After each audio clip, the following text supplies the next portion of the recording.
Yeah, that's wild, man. All right, so unpopular opinions. Yeah, sure. Yeah, my unpopular opinion is Tom Petty is not that great. Oh my God, bro. I'm like he's. I mean, like the songs that he has are like kind of catchy and cool and everything like that. But like, I don't even think that he's like, God, this is unpopular. I don't think he's even rock and roll. Yeah. Oh my God. Yeah. I actually agree with you. Yeah. Right. Thank you. All And right. I'll tell you why in a second. Yeah. It's unpopular opinion for sure. It's an uneducated opinion. I'm uneducated. I've only been playing Tom Petty with you for like what 5 years now. One song, yeah. 2 songs, 3 songs. Last Dance to Mary Jane. Mm-hmm. What else? Let's get to the point. Wide Open and Free Fallin'. Okay, Free Fallin' and Into the Great Wide Open were like early '90s. I know. It's not like Isn't I don't there, like, know American Tom Girl, Petty. too? Like I know his songs. What? American Girl is fucking straight rock and roll. Are you kidding me? What is it? I think it's the way he delivers it because, like, He's got a bit of Southern to him. He's from Gainesville, you know. I get that, but like, I think I've played in bands where we've actually kind of performed it kind of a cooler way than he recorded it. Yeah. Not gonna lie. I believe that. You know what I mean? Like there's very cool interpretations of songs that were, you know, of classic songs. But like to say that he's not rock and roll or that he's not that, I mean, like the Damn the Torpedoes is like a straight rock and roll record. I'll give him the writing. Like he's good at writing and creating the music. Like, he's an amazing writer. I mean, an amazing lyricist. Just in the sense, like the way he thinks about putting words together. And I know this because I've heard interviews with him, like where he's calling out producers, like in the studio, where he was like, "What the fuck what the fuck is this?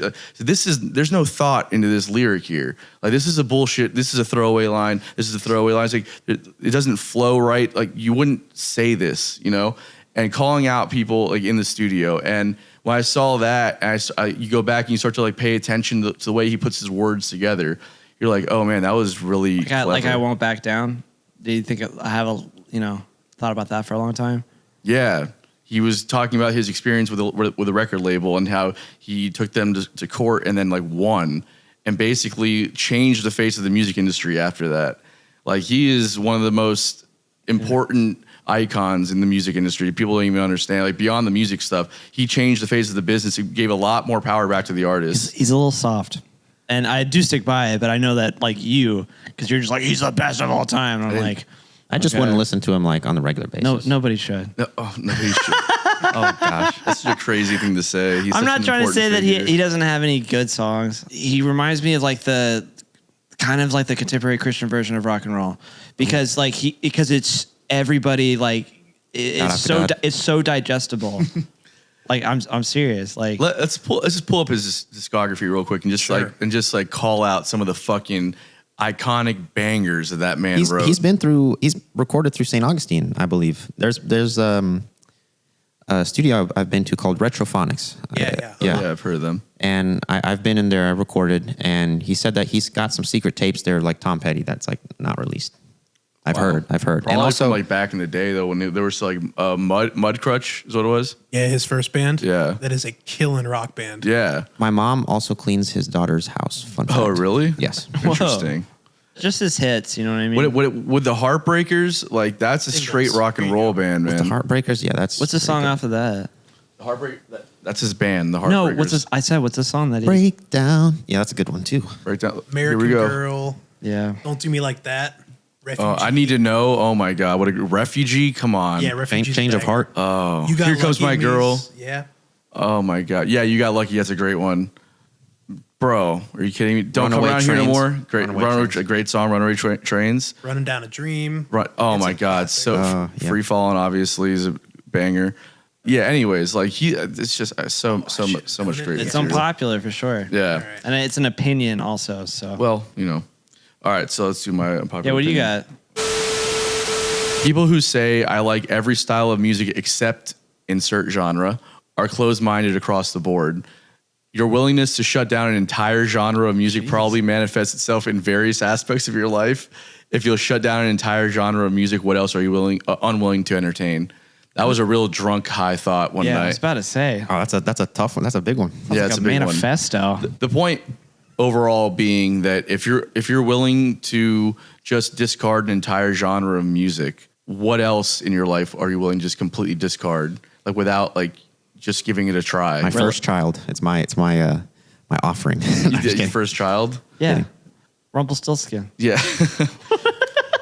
You know what I'm trying to say, though? Does that make sense to you guys? No, I get it. But also, music is subjective, very subjective. So if you hear it and you don't like it, okay. I don't believe that everybody hates an entire genre of music. I agree, because like at least be open to listen to the genre. Yeah. Because like I didn't like metal at first, but there's some good metal out there that has musicality. Yeah, it's like as a musician, especially, you can find something to appreciate about it, and then just as a listener, like you can't just say that you like everything except for whatever it is. Like especially the older generation, they do that bullshit. It's like, yeah, I like everything except for that rap crap. Yeah. Literally every girl. Call that music. Yeah, you call that. It's not even music. They just sit there and talk. It's like, bro, you're an idiot. Literally Shut up. every girl that like I start talking to, it's like, hey, like I'm a musician, so I think it's cool to ask like what you enjoy in music. What type of music do you like? What genre? Like they're like, I like everything. I'm like, great. That tells me nothing about you. Yeah, it means that you've heard a Lady Gaga song that you like, and also a Bruno Mars song. Or that it you could like. mean she's an expert in music. Yeah, probably not though, right? Yeah.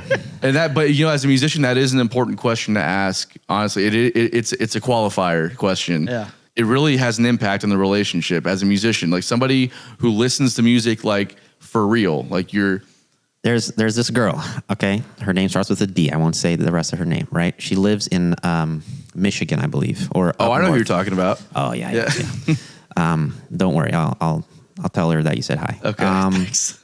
So she's a really big Taylor Swift fan. Really big Taylor Swift fan. I am not, okay? And like she's attractive. We flirt. Things happen. Cool. She comes down to Tampa once in a while, and like I'm always tempted to like go and see her, maybe get together, right? And then in the back of my mind, I'm like, do I really want to be stuck with her the rest of my life listening to Taylor Swift? No. I feel you. It's my girlfriend's favorite for sure. She just really loves Taylor Swift. Yeah, I mean, every chick How do you loves do it? Taylor Swift. Easily. Easily. Like it's not that big of a deal Well, I mean, it's just at like, all.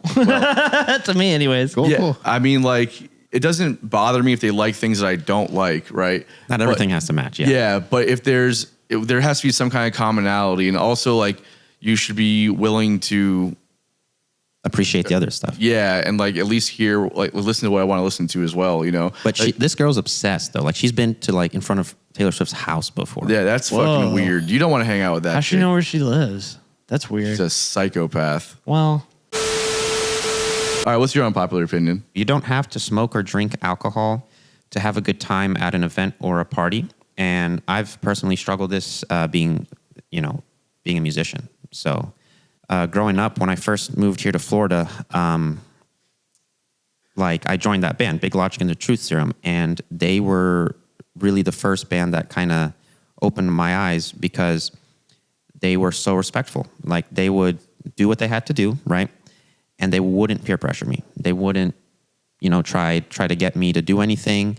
They liked me for who I was.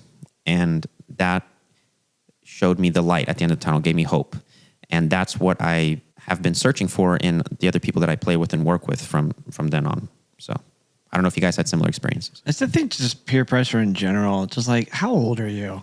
Yeah. Like, why would you do that? It's like, not you even don't want to obvious drink tonight. sometimes. Like, I got work tomorrow. Even if it's like something like that, you're like, oh, pussy. And Yeah. I'm like, okay, yeah, give me obviously I'm going to drink now because Yeah, it's like calling me chicken for Marty McFly. So like, yeah, all right. yeah. I don't. Guess we're doing shots. I don't get the peer pressure thing either. It's like, and there's that meme going around where it's like alcohol is the only drug that you have to explain why you don't use. Yeah. But weed is also the same way, because like I don't really smoke weed. Like, I smoke weed at my house when I'm going to go to sleep, or if I have nothing to do that day, I'll just whatever, just relax. But most of the time I won't smoke weed, and especially not like at a party or out in public. It just makes me very antisocial. It gives me a lot of anxiety. But every time, like, people are just, they got to like give you shit. Oh, just, no, this is good weed though. Just try this one. It's like, bro, I don't want to smoke right now. And if you don't, and drinking is the same way. It's like, I got people that like get weird about people who don't drink. That shit's like lame as fuck. For me, like, it's not obvious when they do it. Like, you might not notice it at first, but like, bro, I can tell you're putting me to the side just because you think I can't have a good time because I don't drink or smoke. Right. And it's like, I bet I can freaking out-hype all of you guys. Like, I'm a freaking DJ, for God's sake. Like, let's go. Like, and it's not only, like you said, it's not only with alcohol, with drugs and stuff like that, but peer pressure all over the place. Like, let somebody do their own thing and like, don't judge them. I'm not perfect either. I have to get better at not judging people either. I don't judge people for smoking or drinking. And I like I told you guys when I first got here, I'll take celebratory shots and stuff, but I'm not getting drunk and I'm not getting attached to any sort of drug. That's a waste of my time, waste of my money. And I personally have seen what it has done to people. So. Oh, totally. Yeah. It's a fucking rabbit hole of bullshit, honestly. People always like ask me, they're like, but Andre, wouldn't you want to like create music, like being high? Like, wouldn't that be awesome? Like, I can only imagine, like they'll praise me. They'll be like, you would be like a freaking genius on drugs, like making music. It's like, but what about me now? That's a weird one too. Especially in the jam band community too. I remember my old guitarist is like, all I want for my birthday is for all of us to take acid and write music together. Like 8 hours of that. I'm like, fuck that. I'm not doing that. And it's also not going to happen, right? Yeah. Like you take acid and it's like you might do that for 20 minutes. And you're going to be on to the next thing. And weed also doesn't, like people are like, do you get stoned and write? It's like, no, I get stoned and noodle. I can't write when I'm stoned. Like everyone reacts differently too. So yeah, exactly. You can't just expect that, the person that you're trying to like peer pressure to react the same way as you do. Right. Yeah, and I hate that feeling like when you're too drunk to play, like at the end of the night or whatever. So I try very, very, very hard not to get drunk at shows. Yeah, and I definitely I don't think I ever did. Only one time I was high at one show, and it was the worst experience of my life. Yeah. Because everyone's looking at you. You're like, I think everyone's looking at me. Like, they are looking at you. Yeah. So yeah, I don't mess with, especially performing or anything like that. I don't mess with that stuff at all. I had one time in Butte, Montana, where we were supposed to have the night off, and the bass player was like, we were staying above the venue. They have like an apartment space above the venue, and the bass player is a stoner. Smoked a lot of weed, so he was like, "Oh, I got a blunt. You want to smoke?" And I was like, "I'll take 1 or 2 hits or whatever just to chill out." And I did, and I got like aggressively high. And then I get a text from the band leader. It was like, "Hey guys, we're actually gonna play tonight, so let's go ahead and start loading in and play." And I was like, "Fuck my life!" Oh shit! So like, here we go again. Yeah, it was. I had just finished smoking, and we had to go immediately load in, whatever. And I played that night, and it was great. I actually played a really good set that night. And then so I thought I could do it again the next night. And it's like gambling. We're in Vegas, baby. Yeah. 2 for 2. What happens in Butte stays in Butte, right? Am I right, boys? Yeah. So I smoked again before the set the next night, and it was terrible. I bombed the shit out of that set, and I'm never doing this again. Yeah, that's pretty much what happened to me too. Yeah, I'm not into it. My friends used to think it was funny to dose me. Get that in? Okay, just making sure. Yeah, I've never had that happen before. They would do that. They just put some paper in like a beer or something like that, and then, an hour later, I'm like, oh, I don't feel so good. And I'm like, oh, motherfuckers, you did it again. That's so crazy to me. Blew my weekend out of the water. Jesus Christ, man. Oh, whatever. Sorry that happened. No, it was a good experience. Oh, okay. Never had a bad time. He learned from it. Yeah. I'm not like complaining, but like, yeah, in retrospect, like, yeah, I got, Yes, I don't know why people would complain about getting dosed. You got drugs for free, bro. Because that was always their argument. It's like, maybe I didn't want to today. Yeah, all right. Exactly. It wasn't my decision. Yeah, exactly. No, whatever. Never mind. I'm not gonna compare to that. Yeah. Okay. Yeah. Because it's not the same thing. On that. Yeah, let's note, wrap it up. We'll wrap it up.